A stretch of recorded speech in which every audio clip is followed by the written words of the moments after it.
Hello, today we will guide you through how to email multiple invoices at once from QuickBooks.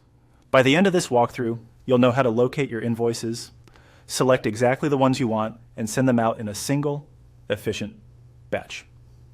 Before we begin, make sure you're signed in to your QuickBooks account and that your customers' email addresses are saved on their profiles so messages can be delivered successfully.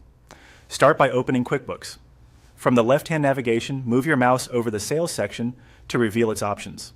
This is your hub for everything related to customers, products, and billing. From there, click Invoices. The Invoices page lists all your invoices along with their current status, due dates, amounts, and delivery information.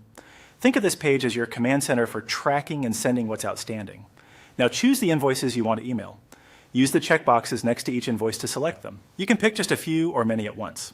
If you're dealing with a long list, the search bar and on-page filters can help you narrow things down by customer, status, or date. As you select, keep an eye on the status and any delivery columns so you don't resend invoices that have already been delivered, unless that's your intent. Selecting only what you truly need helps avoid confusion for your customers. Once you've made your selections, look toward the top of the list for the Batch Actions menu. This control appears once at least one invoice is checked and is the key to performing actions on multiple invoices at the same time.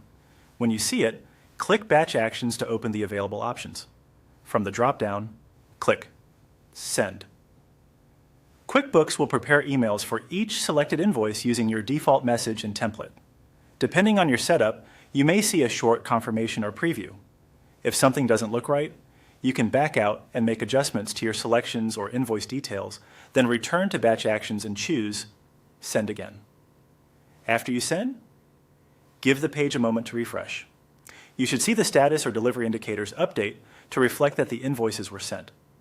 If any email fails, review the customer's email address on their profile and try sending that specific invoice again. That's it. You've just batched and sent multiple invoices, saving time and reducing repetitive work. As a best practice, consider batching invoices in logical groups, like by customer or due date, and confirm your email template and reply address in your settings before large sends. Thanks for watching, and feel free to replay any section if you want to follow along step by step.